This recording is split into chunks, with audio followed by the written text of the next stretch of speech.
भक्तों, इस अध्याय में श्री कृष्ण यह समझाते हैं कि सभी जीव अपनी स्वाभाविक प्रकृति के गुणों के कारण कार्य करने के लिए बाध्य होते हैं और कोई भी प्राणी एक क्षण के लिए भी अकर्मा नहीं रह सकता। वे जो गेरुए वस्त्र धारण कर बाह्य रूप से वैराग्य प्रदर्शित करते हैं, लेकिन आंतरिक रूप से इंद्रिय विषयों के भोगों के प्रति आसक्ति रखते हैं, वे ढोंगी हैं। जो कर्मयोग का अनुपालन करते हुए बाह्य रूप से निरंतर कर्म करते रहते हैं, लेकिन उनमें आसक्त नहीं होते, वे उनसे श्रेष्ठ हैं। इसके बाद श्री कृष्ण इस पर बल देते हैं कि सभी जीवित प्राणियों को भगवान की सृष्टि की व्यवस्था के अभिन्न अंग के रूप में अपने दायित्वों का निर्वहन करना पड़ता है। जब हम भगवान के प्रति आभार व्यक्त करते हुए अपने कर्तव्यों का पालन करते हैं, तब ऐसे कर्म यज्ञ बन जाते हैं। यज्ञों का अनुष्ठान वास्तव में स्वर्ग के देवताओं को प्रसन्न करने के लिए किया जाता है और वे हमें सांसारिक सुख और समृद्धि प्रदान करते हैं। ऐसे यज्ञों के कारण वर्षा होती है और वर्षा से अन्न उत्पन्न होता है जो जीवन निर्वाह के लिए आवश्यक है। वे जो इस सृष्टि चक्र में अपने उत्तरदायित्व को स्वीकार नहीं करते, वे पापी हैं। वे केवल इंद्रिय सुख प्राप्त करने के लिए जीवित रहते हैं और उनका जीवन व्यर्थ हो जाता है। फिर आगे श्री कृष्ण कहते हैं कि शेष मानव जाति से भिन्न ऐसी प्रबुद्ध आत्माएं जो आत्मज्ञान में स्थित रहती हैं, वे शारीरिक उत्तरदायित्वों का पालन करने के लिए बाध्य नहीं होती, क्योंकि वे आत्मा के स्तर पर अपने उच्च दायित्वों का निर्वहन कर रही होती हैं। हालांकि वे अपने सामाजिक दायित्वों का त्याग कर देती हैं, जिससे सामान्य मनुष्यों के मन में असमंजस की भावना उत्पन्न होती है, जो महापुरुषों के पदचिह्नों पर चलना चाहते हैं।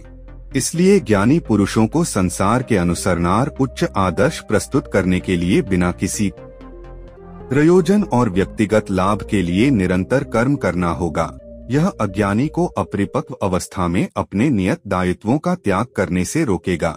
अतीत में महान राजर्षियों जैसे कि राजा जनक और अन्य राजाओं का यही उद्देश्य था, जिन्होंने अपने सांसारिक दायित्वों का निर्वहन किया था।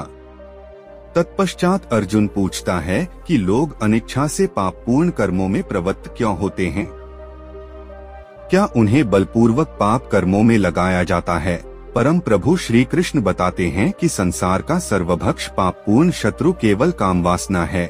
जिस प्रकार से अग्नि धुएं से ढकी रहती है, दर्पण धूल से ढका रहता है, उसी प्रकार से कामना मनुष्य के ज्ञान पर आवरण डाल देती है और उसकी बुद्धि का विनाश कर देती है।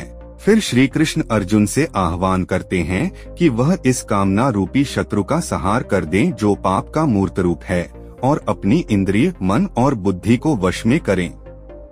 अर्जुन ने कहा, हे जनार्दन, यदि आप बुद्धि को कर्म से श्रेष्ठ मानते हैं, तब फिर आप मुझे इस भीषण युद्ध में भाग लेने के लिए क्यों कहते हो? आपके अनेकार उपदेशों से मेरी बुद्धि भ्रमित हो गए है। कृपया मुझे निश्चित रूप से कोई एक ऐसा मार्ग बताएं जो मेरे लिए सर्वाधिक लाभदायक हो। परम कृपालु भगवान ने कहा, हे निष्पाप अर्जुन, मैं पहले ही ज्ञानोदय की प्राप्ति के 2 मार्गों का वर्णन कर चुका हूँ। ज्ञानयोग उन मनुष्यों के लिए है जिनकी रुचि चिंतन में होती है, और कर्मयोग उनके लिए है जिनकी रुचि कर्म करने में होती है।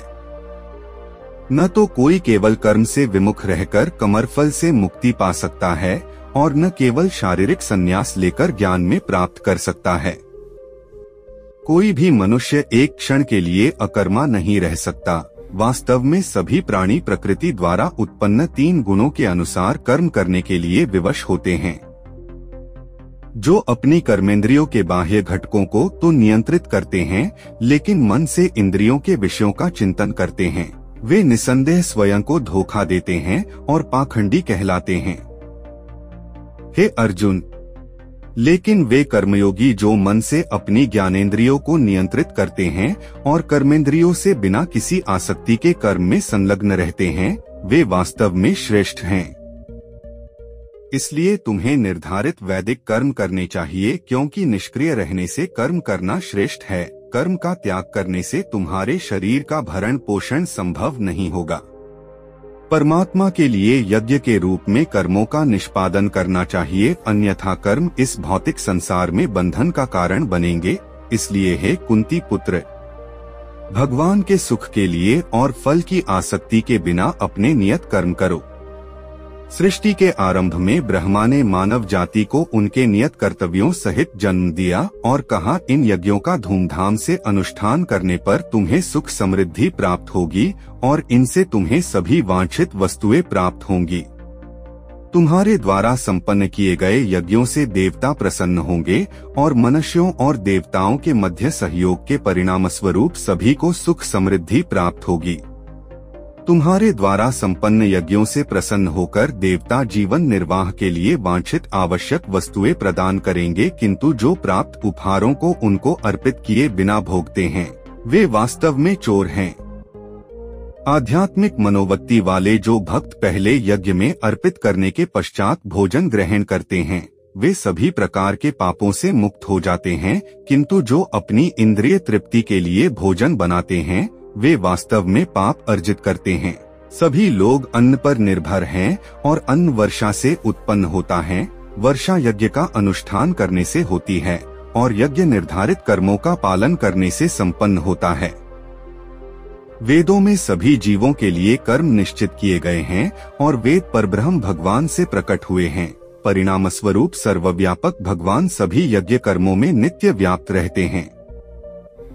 हे पार्थ, जो मनुष्य वेदों द्वारा स्थापित यज्ञ कर्म के चक्र का पालन करने के अपने दायित्व का निर्वाहन नहीं करते वे पाप अर्जित करते हैं। वे केवल अपनी इंद्रियों की तृप्ति के लिए जीवित रहते हैं। वास्तव में उनका जीवन व्यर्थ ही है। लेकिन जो मनुष्य आत्मानंद में स्थित रहते हैं तथा जो प्रबुद्ध और पूर्णतया आत्म संतुष्ट होते हैं उनके लिए कोई नियत कर्तव्य नहीं होता। ऐसी आत्मलीन आत्माओं को अपने कर्तव्य का पालन करने या उनसे विमुख होने से कुछ पाना या खोना नहीं होता और न ही उन्हें अपनी निजी आवश्यकताओं की पूर्ति के लिए अन्य जीवों पर निर्भर रहने की आवश्यकता होती है। अतः आसक्ति का त्याग कर अपने कार्य को कर्तव्य समझकर फल की आसक्ति के बिना निरंतर कर्म करने से ही किसी को परमात्मा की प्राप्ति होती है। राजा जनक और अन्य महापुरुषों ने अपने नियत कर्मों का पालन करते हुए सिद्धि प्राप्त की थी, इसलिए तुम्हें भी अपने कर्तव्यों का निर्वाहन करते हुए समाज के कल्याण के लिए अनुकरणीय उदाहरण प्रस्तुत करना चाहिए। महापुरुष जो भी कर्म करते हैं सामान्य जन उनका पालन करते हैं। वे जो भी आदर्श स्थापित करते हैं सारा संसार उनका अनुसरण करता है।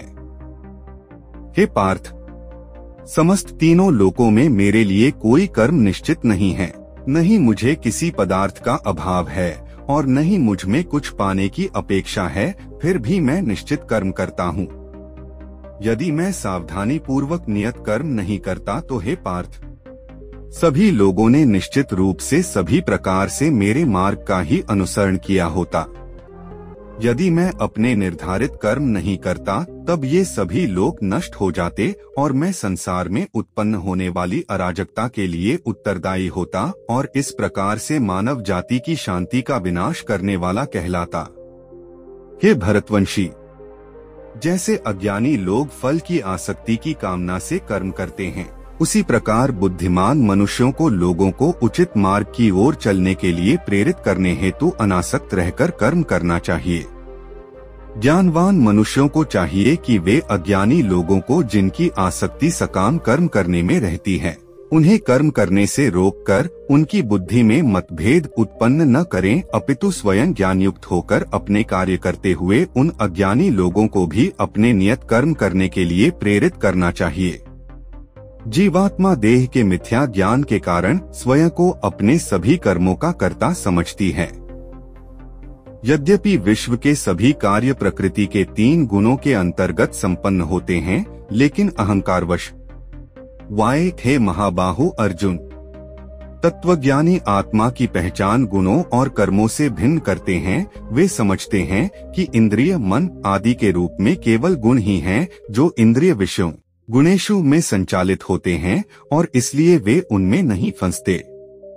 वे मनुष्य जो प्रकृति के गुणों के प्रभाव से मोहित होकर फल प्राप्ति की कामना के साथ अपने कर्म करते हैं, लेकिन बुद्धिमान पुरुष जो इस परम सत्य को जानते हैं, उन्हें ऐसे अज्ञानी लोगों को विचलित नहीं करना चाहिए जिनका ज्ञान अल्प होता है। अपने समस्त कर्मों को मुझको अर्पित करके और परमात्मा के रूप में निरंतर मेरा ध्यान करते हुए कामना और स्वार्थ से रहित होकर अपने मानसिक दुखों को त्याग कर युद्ध करो। जो मनुष्य अगाध श्रद्धा के साथ मेरे इन उपदेशों का अनुपालन करते हैं और दोष दृष्टि से परे रहते हैं, वे कर्म के बंधनों से मुक्त हो जाते हैं। किंतु जो मेरे उपदेशों में दोष ढूंढते हैं, वे ज्ञान से वंचित और विवेकहीन होते हैं। इन सिद्धांतों की उपेक्षा करने से वे अपने विनाश का कारण बनते हैं। बुद्धिमान लोग भी अपनी प्रकृति के अनुसार कार्य करते हैं, क्योंकि सभी जीव अपनी स्वाभाविक प्रवृत्ति से प्रेरित होते हैं। किसी को दमन से क्या प्राप्त हो सकता है? इंद्रियों का इंद्रिय विषयों के साथ स्वाभाविक रूप से राग और द्वेष होता है, किंतु मनुष्य को इनके वशीभूत नहीं होना चाहिए, क्योंकि ये आत्म कल्याण के मार्ग के अवरोधक और शत्रु हैं। अपने नियत कार्यों को दोष युक्त संपन्न करना अन्य के निश्चित कार्यों को समुचित ढंग से करने से कहीं अधिक श्रेष्ठ होता है। वास्तव में अपने कर्तव्य का पालन करते हुए मरना दूसरों के जोखिम से युक्त भयावह मार्ग का अनुसरण करने से श्रेयस्कर होता है। अर्जुन ने कहा, हे वृषणवंशी श्री कृष्ण, इच्छा न होते हुए भी मनुष्य पापजन्य कर्मों की ओर क्यों प्रवृत्त होता है? ऐसा प्रतीत होता है कि उसे बलपूर्वक पाप कर्मों में लगाया जाता है। परमात्मा श्री कृष्ण कहते हैं, अकेली काम वासना जो रजोगुण के संपर्क में आने से उत्पन्न होती है और बाद में क्रोध का रूप धारण कर लेती है, इसे पाप के रूप में संसार का सर्वभक्षी शत्रु समझो।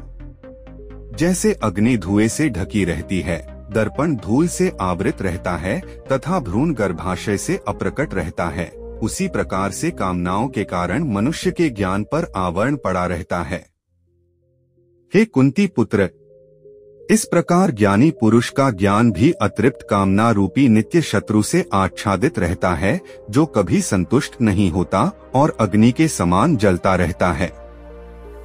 इंद्रिय, मन और बुद्धि को कामना की प्रजनन भूमि कहा जाता है, जिनके द्वारा यह मनुष्य के ज्ञान को आच्छादित कर लेती है और देहधारियों को मोहित करती है।